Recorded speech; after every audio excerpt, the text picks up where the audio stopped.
Good evening. I warmly welcome you on behalf of the Om Foundation, Inner Science, and to the first online Darshan dedicated to English-speaking people. We are sitting here in the monastery Gutshaunsdorf, where Om lives and teaches. For us, this is a joyful and intense moment of initiation, not only due to the change from a known language area to another language area, but above it all into a widening, into the widening of internationalization and the widening of a field of resonance. The non-profit Om Foundation Inner Science has set itself the task of promoting the dissemination of deep teachings of wisdom, enabling seekers to come together with spiritual teachers and fundamentally conveying an understanding of inner science.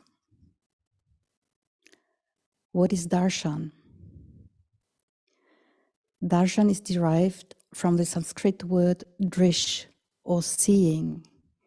In Hinduism, it means to see the divine, or a certain form of the divine, or to be in its presence, or the official meeting of students and masters to which the students are invited by the master. Darshan is also an expression for the charisma of a human being that has realized his or her true nature. It describes the vision of or the meeting with a saint or a spiritual teacher. Darshan is a tradition in which the silent mind is transmitted. This can happen in a non-vocalized way or in a vocalized way, as is the case in Darshan with Om today.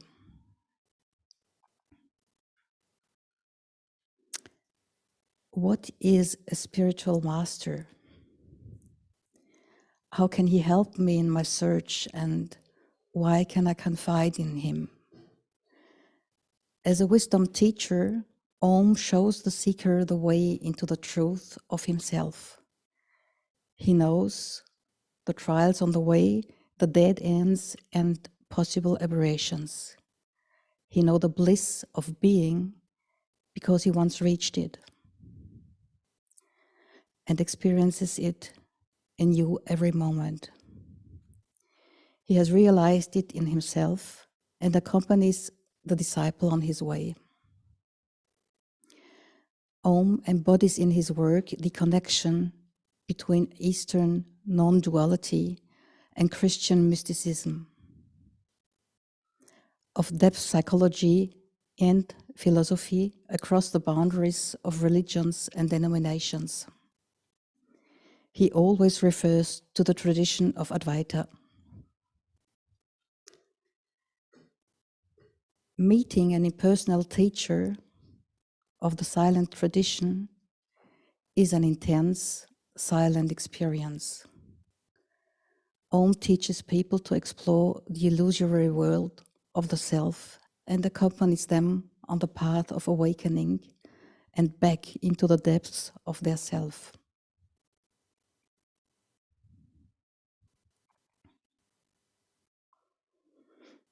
In Darshan, Om is available for enlightening conversations and to be together in silence. His clear and at the same time loving response to the questions and messages is an invitation to listen to the heart in an open and completely new way. Everyone is invited to ask a question or to share. Om accompanies you to trust in love and to fall into silence. You're cordially invited. This darshan is dedicated to English-speaking people, but of course, German-speaking people are also invited to take advantage of the opportunity and to get in touch. Please communicate only in English. There is no translation option.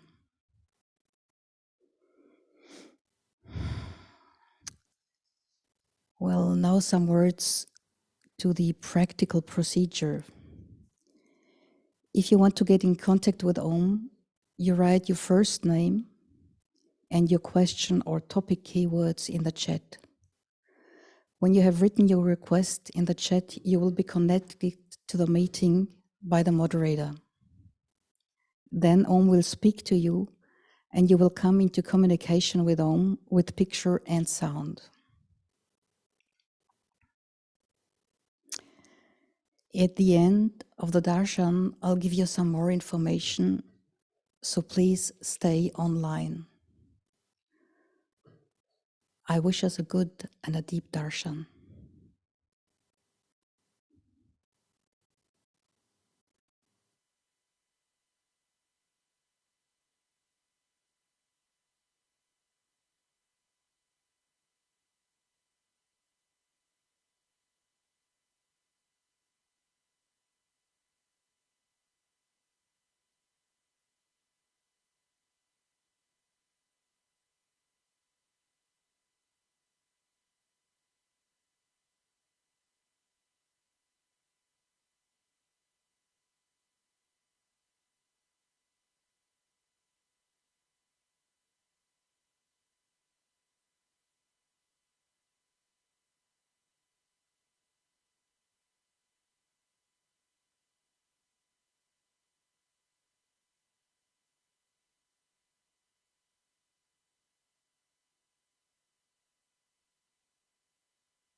Okay, welcome to Darshan.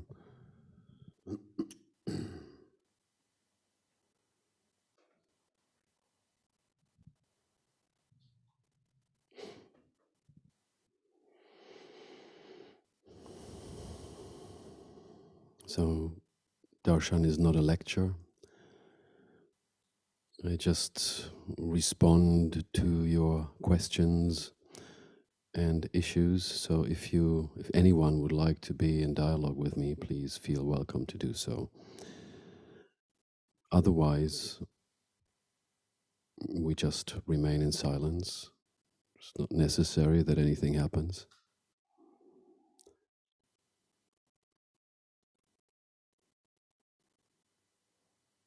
So I'm just waiting until anybody is presenting himself with the question.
Okay, if a question is coming in, you can just Are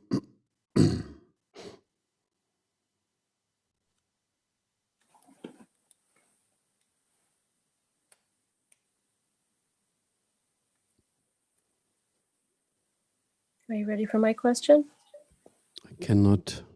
I can see you, but I cannot hear you yet. I've unmuted myself. Now I can hear you. Okay. Hello and thank you. Hello, Heather. Where are you coming from? Cape Cod, Massachusetts. Okay. My question is, I've had various awakening experiences. I don't know what to call them. Falling into truth. And they've all been experiences of different facets. I've come in at different angles, which I know all lead to the same place.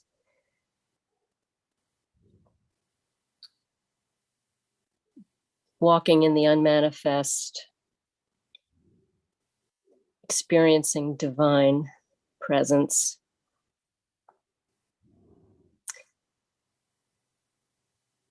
Bursting with the realization of interconnectedness. And when I sit down in contemplation, I feel fragmented. Like I don't know where to go. I want to explore. And I'm looking for guidance on how that exploration takes place.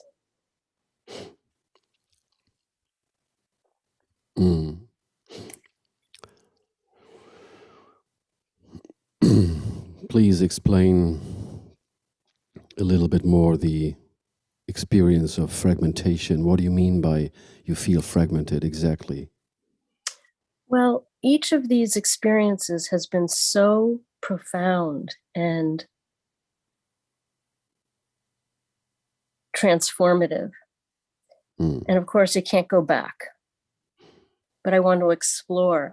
I feel like, where do I go with it? Where do I put the power of my concentration, my contemplation? Do I sink back into the unmanifest? Do I open myself up to the divine presence? Do I contemplate the emptiness of no identity?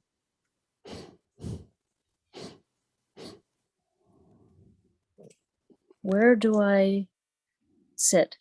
What do I sit with?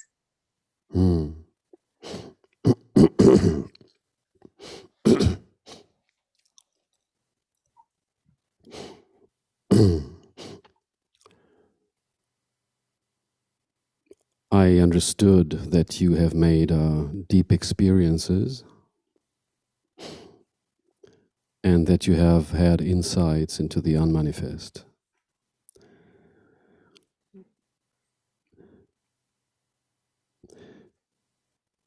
Fragmentation, if I understand this term right, is actually not a state of complete integration. Because fragmentation is on the opposite side of what we call integration. So, a chain of experiences, deep, profound experiences of truth, have left traces in yourself. However, you see all these traces, they have to come together to one. And the final realization of truth is not an experience. So some people tend to, well, almost everybody in a sense, tends to accumulate experiences. And we understand realization also as an experience, but it is not. You see, realization means, the final realization means that whatever is relative, whatever is transitory in your mind, even in yourself, meets what is eternal. Eternity the absolute meets the relative. So this is a complete fusion, a melting in one. So, you know, the realization of truth, yes, it is integrating all experiences we have ever made, all traces these experiences have left. And it is not an experience. We can call it an eternal experience. But what we call experiences usually are experiences limited in time and space. So then the experience is over. You see, we have had a deep insight into truth. But this deep insight had a beginning and an end, so the experience is over. So what we're interested in now is what is here, what has been there, what has been here, and what is always here, what is always going to be here. And realization is the final touch of this eternal consciousness. So then, whatever experiences we make, some are ordinary, some are more superficial, others are more profound or sublime. But all these experiences are finally the same because they all appear in this one eternal consciousness. So don't rely on experiences or don't be attached to any kind of experience. And don't try to hold experiences longer than they want to stay on their own. I know I have met many people who have had deep experiences, and then what could happen is that a subtle attachment appears from the world of wishes, which wants to have it back or wants to keep something from this experience, although the experience is not what we can, an experience cannot survive. Even an experience of truth cannot survive. What can survive and what will survive is the realization. Because realization seems to have a beginning, but it will not have an end.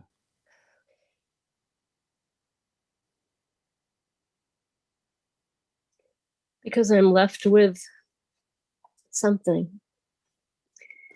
I'm left in something that is not in my mind. I'm left with that beginning, maybe. And I just want to surrender to it.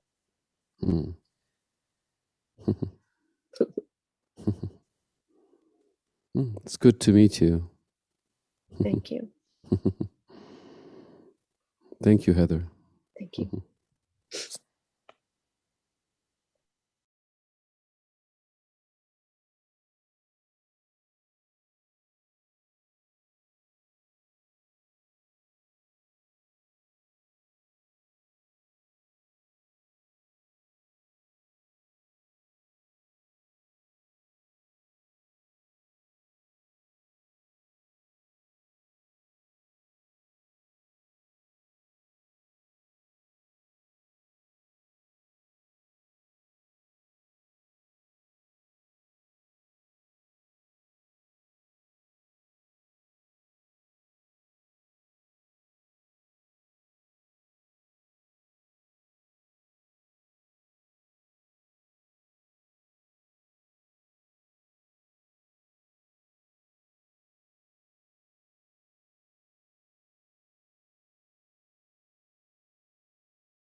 Okay, so if anybody else would like to ask a question,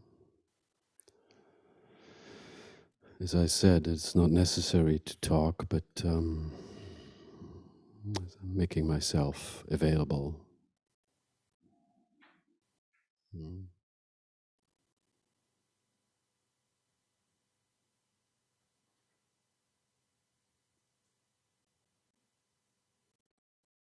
Mm.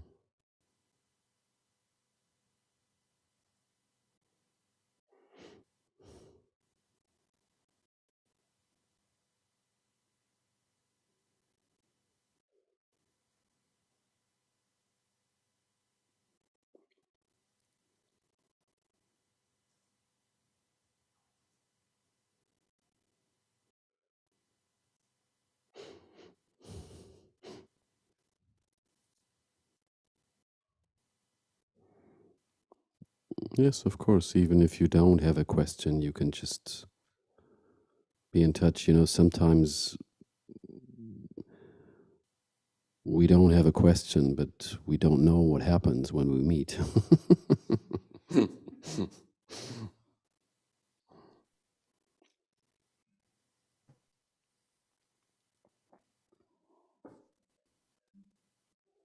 Hello. Mm-hmm.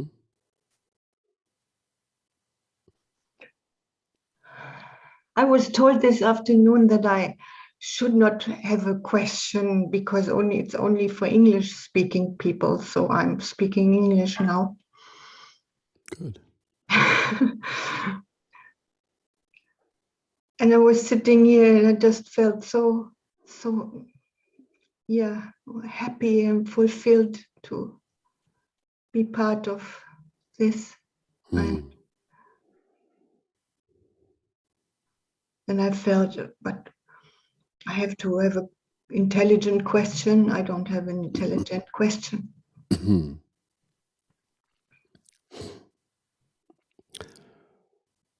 Well, happiness is your true nature, is what my teacher told me.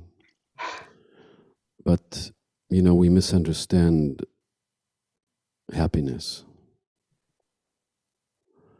Because happiness is in the spiritual sense, in the final sense, is not a mood. And it's not a feeling. I remember a short conversation with another English-speaking teacher years ago. I was not looking happy.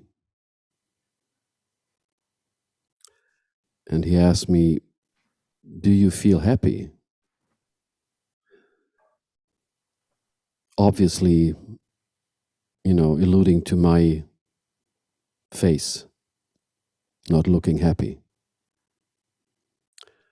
And I said to him, "I'm not interested in happiness. I'm interested in beingness." So when we talk about beingness, we receive an unchanging quality of eternal bliss. So happiness is your true nature means that there is in beingness a kind of immanent happiness. Happiness is a quality of beingness. It is not a mood or a feeling that comes and goes. So if you're happy or you're unhappy, it doesn't matter, you know? Realizing the true nature and realizing beingness. It's not a question of being in certain moods or not. when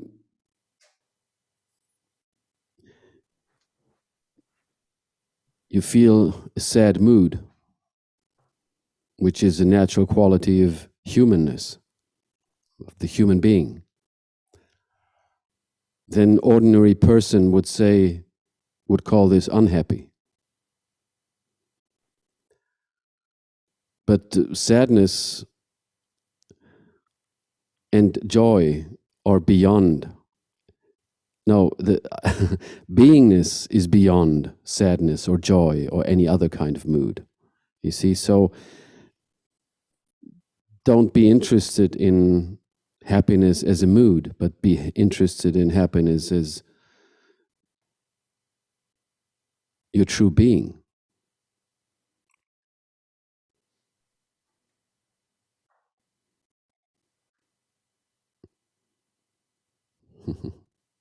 Yes, I understand. And maybe it's the moment to ask then, what is this quality of that kind of joy or fulfillment, what I feel, which is more than the happiness and the balanced happiness I have even in normal daytime, whatever happens. But in this moment, seeing you and feeling together with you and the Sangha and all the people. What is this? When I was with my teacher, I experienced happiness all the time, you know? Profound, deeper kind of happiness that comes from the heart. However, this is still an experience that comes and goes, you see? So what we call that in the trinity of beingness, we have a quality that is called bliss. In the Indian philosophy, it's called Ananda. So this Ananda, you see, is an eternal quality of beingness. It has nothing to do with the mood. In some moments, you see, the trinity of beingness changes, could change the dominating quality in every given moment. In one moment, beingness is manifesting as beingness. You see, in another moment is consciousness, and in another moment is Ananda, is bliss. So this is, you know, what I was talking also with Heather, that an experience of bliss has an end. And when it has an end, then the mind comes and says, oh, I lost bliss. But the quality, the inherent quality in beingness called bliss, we cannot lose. Just as I explained the trinity of beingness, in some moments, bliss is not at the surface of the experience of the moment. So what comes to the surface in this trinity of beingness changes. But beingness itself is all the time the same. It is beyond time. So being in Darshan usually is a blissful moment. It's a sublime moment. And there might be other moments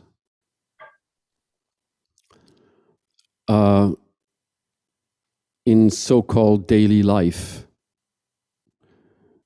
you see, which do not have bliss as the quality of the inherent moment.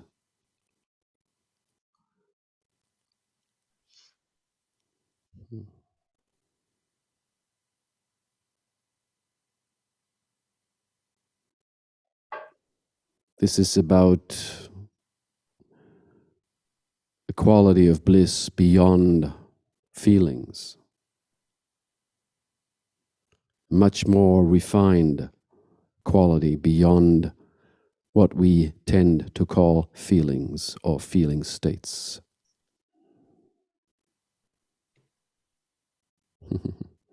Yes, thank you. Yes, thank you very much. Thank you.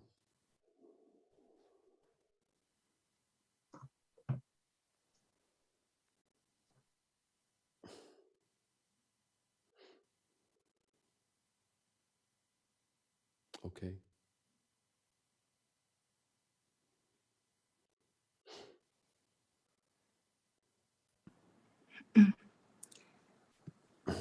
So,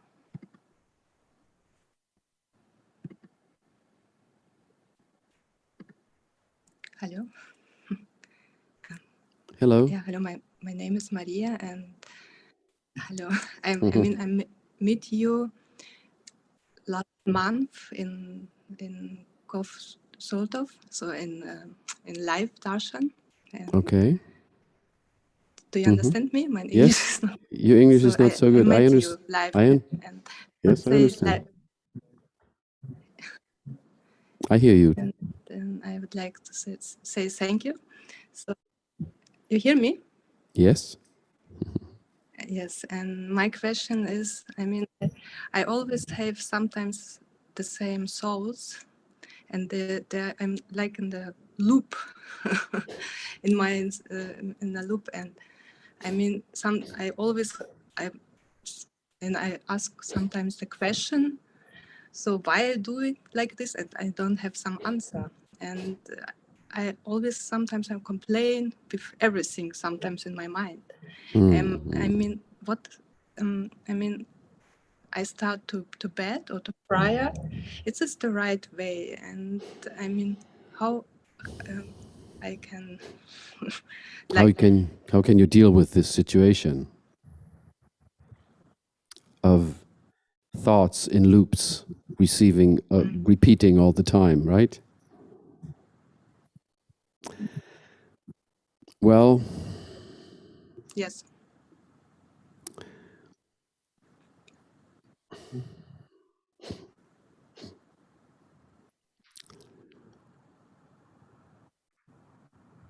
you know, if thoughts appear in loops, and these loops tend to repeat all the time, it means that these thoughts, I'm trying to make it simple, okay? It means that these thoughts are decoupled. Do you understand decoupled? It means that they're not connected with the heart, and they're not connected with the source, you see? So if we understand thoughts also as a kind of energy, okay? Everything that moves, we can understand as energy. So thoughts, ideas are definitely the most subtle form of energy. And if thoughts are not connected, they appear in this way you explain right now. So yes, you can start to prayer, but you know, this is not the path of inner science that I teach. Inner science is also a path of complete integration. So these thoughts, you see, giving you, if you follow my hand, if you giving you a movement, you know, which is not horizontal, but vertical. You see, a movement of falling. These thoughts, they can fall deeper in your heart. If they circulate like this, you see, like this, it means that they're not, that the thoughts are not connected. You see, so to connect, it means that your attention has to fall deeper. You have to understand, you see, that everything that happens and your experience with your thoughts, your experience with whatever you make is a question of your attention. You see, we cannot see, maybe we cannot completely witness the situation, but it is all happening because our attention is focused. You see, unconsciously, the whole organization of our attention is an unconscious organization. So what I'm saying is the loops of the thoughts is one thing, but it's your attention that is fixating these thoughts and the loops of the thoughts. You know, it's not just happening by itself. So if you allow your attention to fall deeper, you see, you leave this fixation on the thoughts. You don't try to fight against the thoughts, because fighting against thoughts is only more thoughts, you see. You cannot do anything against thoughts. But what you can do is, you can experience your attention falling deeper into your heart. When your attention stops this fixated focus on thoughts, and you drop deeper, the integration, the connection between thoughts and your heart is happening by itself. It is not necessary to try to fight against thoughts or try to do anything to get rid of these loops, because you cannot. It is much more interesting and much more effective to drop your attention deeper. In a sense, you don't care about the thoughts. You just care about your attention. If your attention drops deeper into your heart, the connection between thoughts and your heart happens by itself. If this connection is happening through the change of your attention focus, then thoughts are going to relax. And this tense situation of loops circulating all the time, you see, this is a tense situation, and it's a disconnected situation. So in the situation of connection with your heart center, the mind can relax more. So the mind has to fall back into the heart. And if this happens only through your attention, then a relaxation of the loops of the tense, compulsory thoughts is just simply naturally going to happen. It's going to relax by itself. You see? But as long as you try to do anything,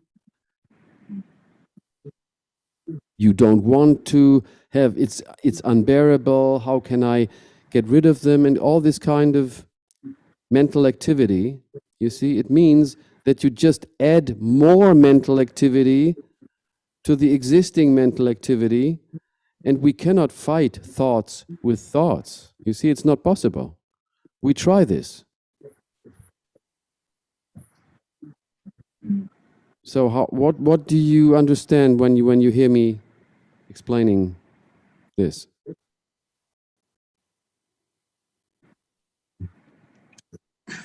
I mean, I understand that I do not fix on myself, so I just need to be done the soul. So like clouds on the so like this, so the good should go.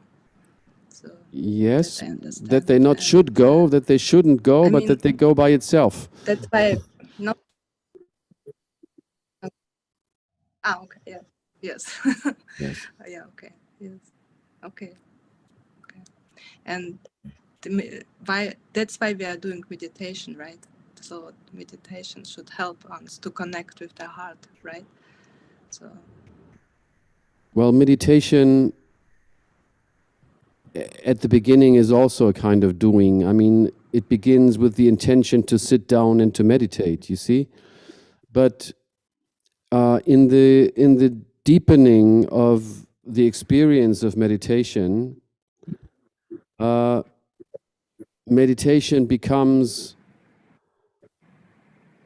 a natural state of being. This is what meditation actually is. It's the natural state of being. It's the state of the silent mind. So at the beginning, it starts with the doing. If you say, I want to sit down to meditate, you see, this is also a thought. But the thought can relax and then drop into the silence of yourself that can appear in intentional meditation. Yes, so meditate, and meditate at the beginning with making an effort. In the meditation path, meditation is going to be less and less effort. It's going to be effortless. It is effortless.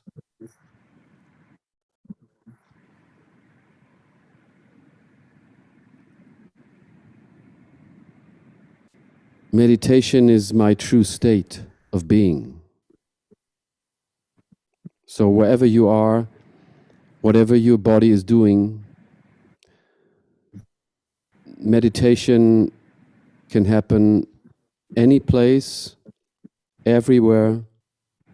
It is not dependent on certain situations.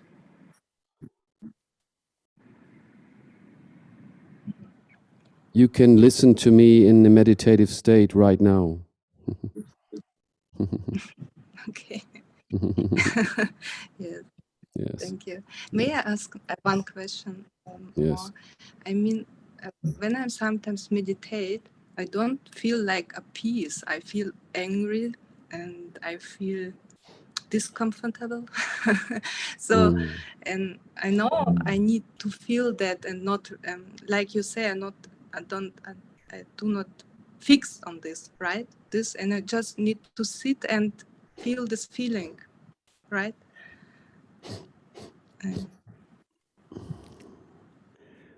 Well, meditation is not a state of well-being, like many people believe it should be. Meditation is a state in which everything appears, can appear and is allowed to appear. You cannot, if you try to select between meditative and non-meditative phenomena, this is not meditation, you see? You cannot select anything. Meditation means you completely open the vessel. The vessel means the system, the mind, the heart, the body, everything opens. And when everything is open, everything comes up. Okay. So sometimes this is uncomfortable, you see? Because mind, the mind state of the human being, the I state, is a suppressed state. I mean, it's not a state in which everything is allowed. It is a state in which selected life has been allowed. And many things, many forces, many phenomena have not been allowed. So of course, all this comes up, you know, sooner or later. So sometimes it is blissful or joyful, let's say, and in other moments, there is simply nothing coming up. And in other moments, again, it is very uncomfortable. And even threatening, because maybe death is coming up. You see? Okay. I mean, I do not understand. I don't have bad experience in my life.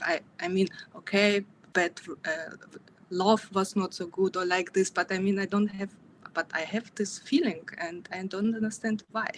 It's not, So, it's not only from this life. okay.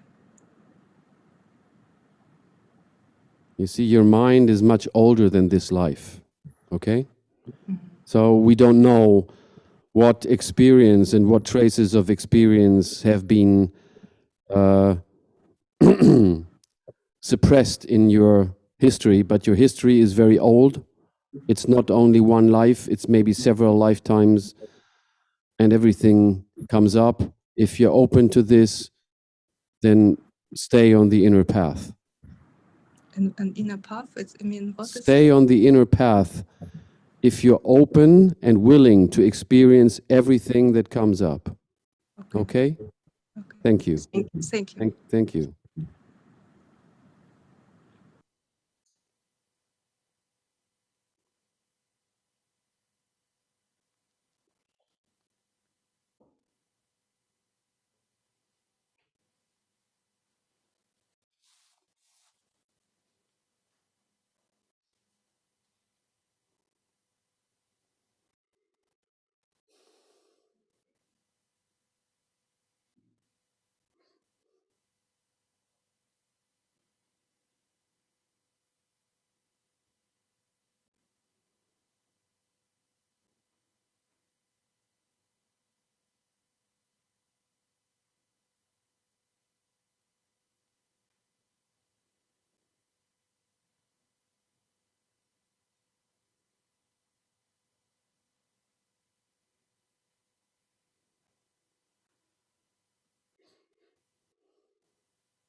shall we have a piece of music, or okay? And then we see whether anybody would like to.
Okay, anybody else would like to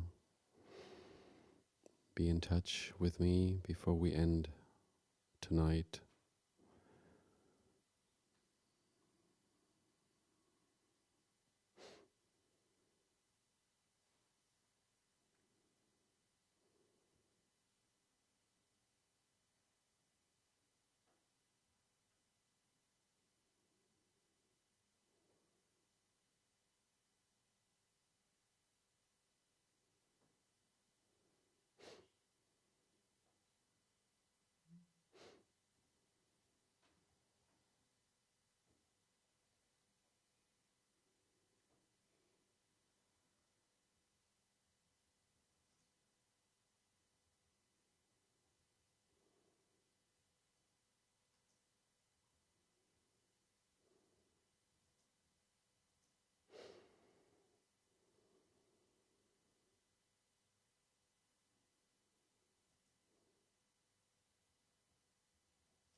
So what is the question?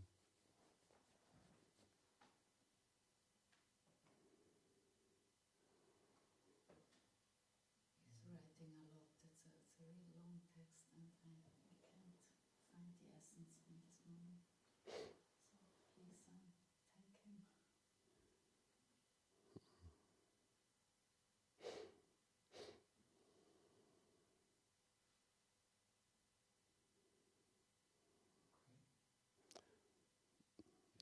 It's about a meditation practice he did, and this changed a lot, and he met someone who knows you, and now he wants to connect. Where's he from? He looks, I don't know. Like India, but we don't know. We really don't Okay, know. good.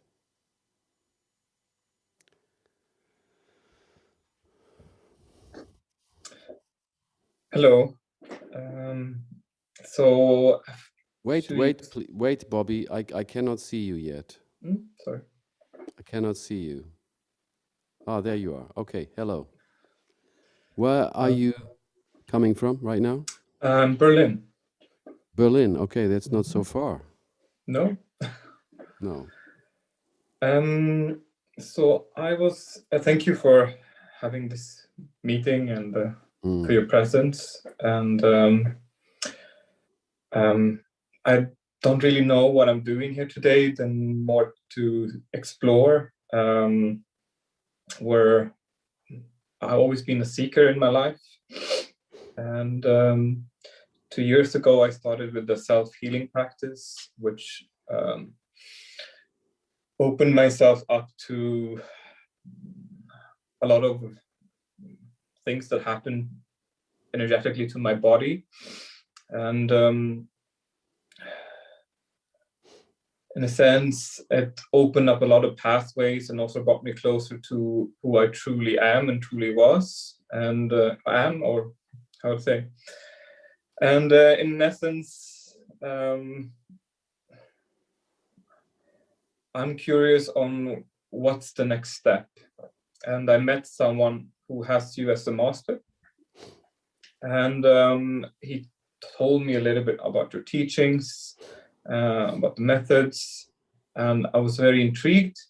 And I guess that's why I'm here today, to see your presence and meet you as a teacher. And maybe this is, I don't have a specific question, but maybe it's what would be the next steps for me? And I would see this healing practice is not really a meditation, but more, it's a meditation or maybe not, but for me it's been life-changing and brought me to a different realm, I would say.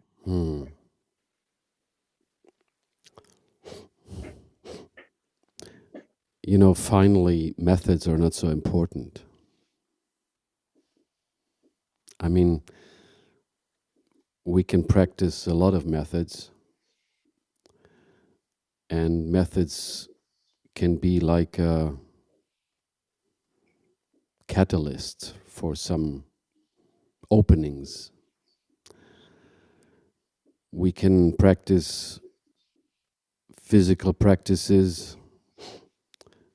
We can practice more subtle practices for the heart. We can practice mental practices. And it is true that the complete path includes all levels of human being.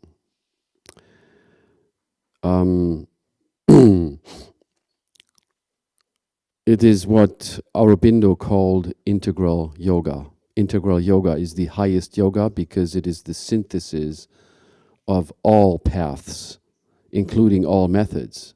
But the methods are not so important.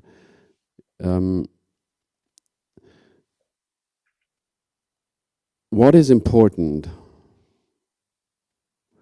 what is really important, first of all, is your intention. Meaning your intention for truth. the intention for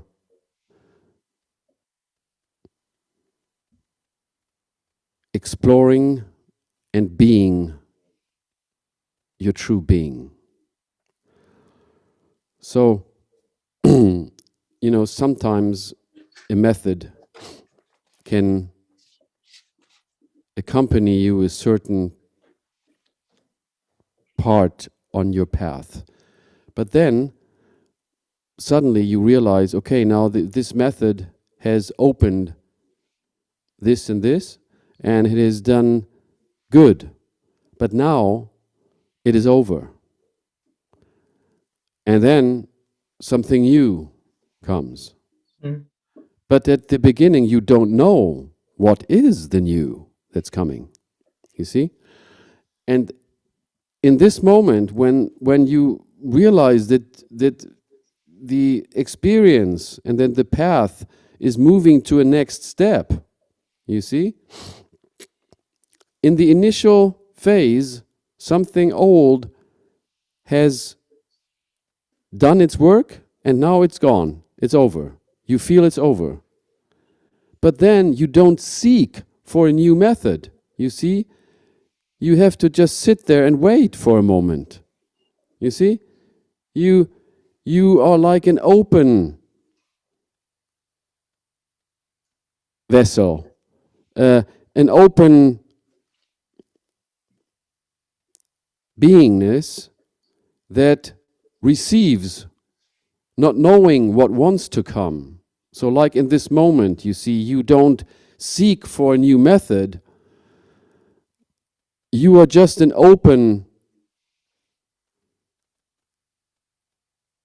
heart that receives without understanding, without knowing, just simply receiving. You see, this is very different to this tendency to seek all the time. Seeking is an active process of the mind.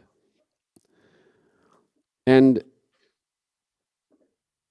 I'm not saying stop seeking. I am saying, yes, we have to seek. As long as we don't know who we are, we have to seek, But seeking is an equilibrium, a balance between an active part and a passive reception. And when you move to the next step and an old method has done its work, then at the beginning don't seek, but sit there and receive and wait, and it's coming to you. It's not that you have to go there, it's coming to you. You see? This is what I mean by the balance. So how is this when I say stop seeking for a moment and just receive?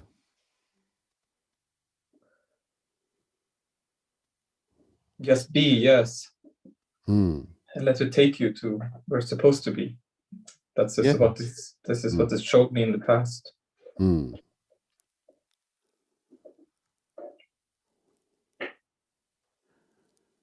There is true seeking, and there is a seeking in the false moment. It could be that the instruction means wait and see. You see, this is not seeking. There is no instruction for seeking. It's coming to you.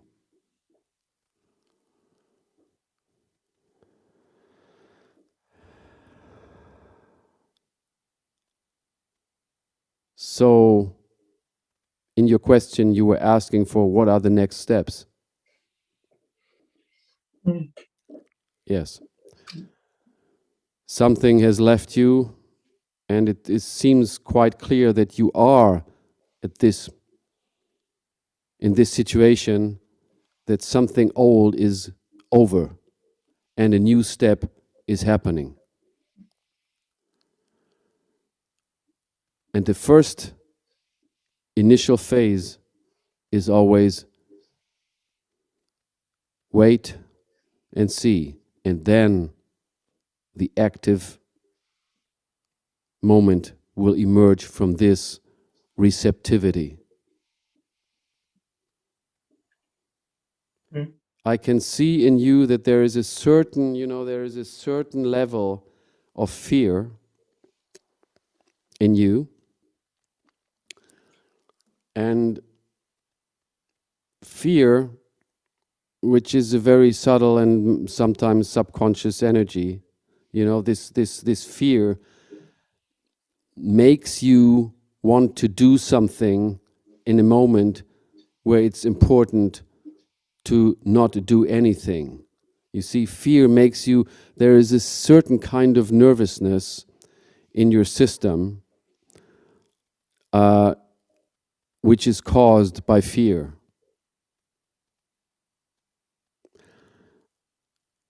And this fear, being with this fear also in receptivity, this is the challenge.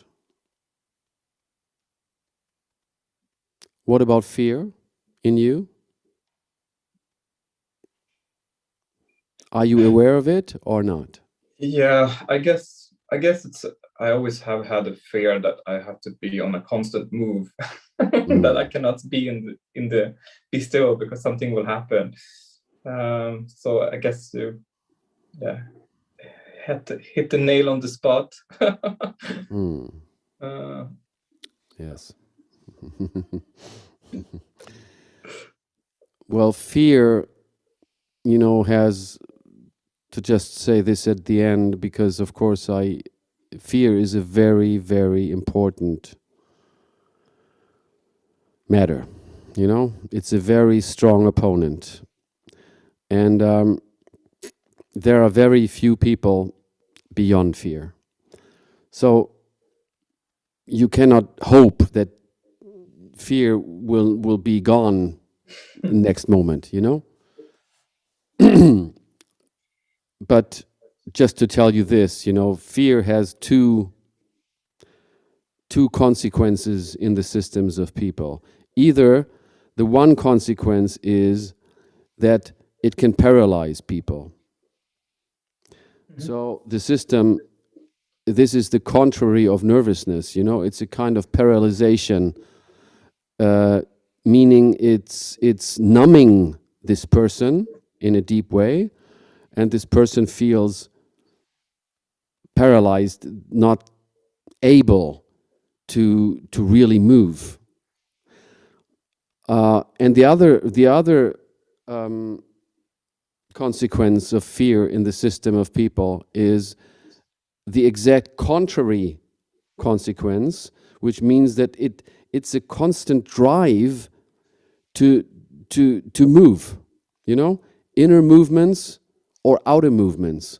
Inner movements means movements in thoughts, movements in feelings, movements in the inside of the body. And outer movements means actions, moving to one place to another, when actually the instruction would be, hey, just rest there now. Rest, stay, rest, and feel. So be aware of these two tendencies of fear and the teaching of fear. I mean, I've written a book on this because fear is not just a psychological problem. Fear is on the path of truth, is a very, very important obstacle we have to deal with.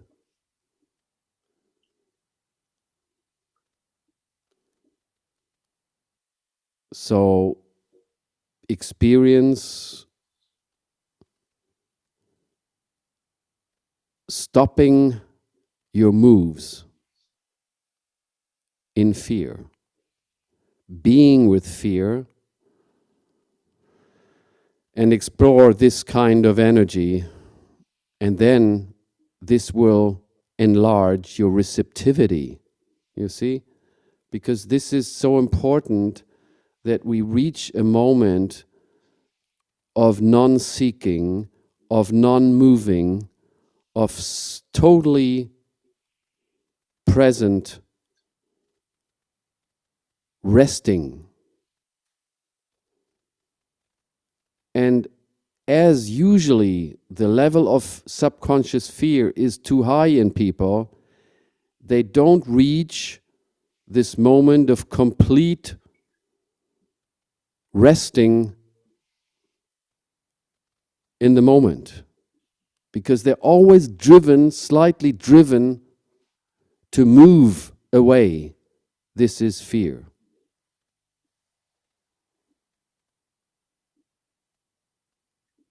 Thank you. Thank you very much.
Yes, we're going to have an English speaking Darshan again. I don't know when. I will see you again. Thank you very much.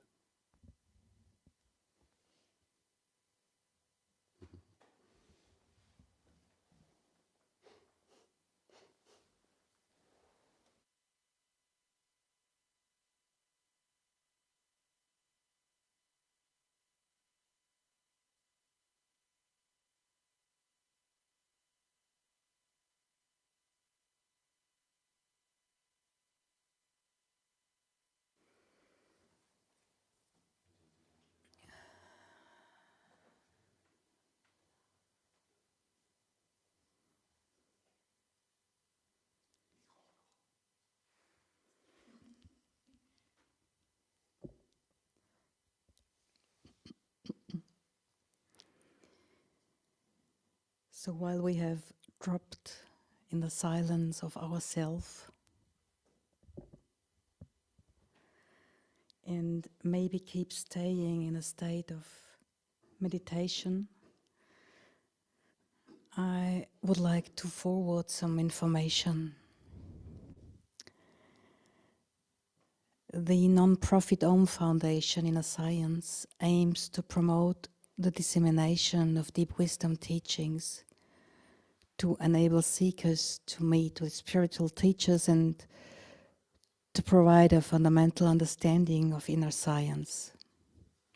Darshan with Om is one form for this. So we invite you to be part of the living principle of giving and receiving. Only through gifts in the form of donation and voluntary work can the goals of the Om Foundation be realized. Therefore, we ask for donations so that this valuable source can spring forth.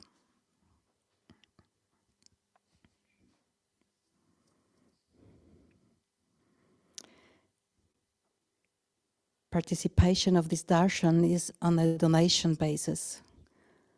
On-site darshan with Om costs 25 euros per person, and therefore we ask for your support with your donation. All information about the payment option can be found on the website om-science.com. Least but not last, I would like to mention those 4 books by Om that have already been published in English. The Myth of Enlightenment was the first little booklet that has been published. There is Birth of the Lion, And in this introductory autobiography, Om shares an extraordinary account of awakening to reality. The Digital Age, a critical view from a wisdom perspective. This little book describes a tragic misunderstanding and its consequences. And then there is the Intelligence of Awakening, Navigating the Wisdom Path. This is a comprehensive course in self-knowledge, in recognizing our true nature. You can find all Om events on the website. And even if events are general in German, we would be happy to provide you with an English translation. So, thank you for being with us, and maybe, hopefully, until we see each other in real life at the monastery Gotzansdorf. We're gonna finish with a wonderful piece of music.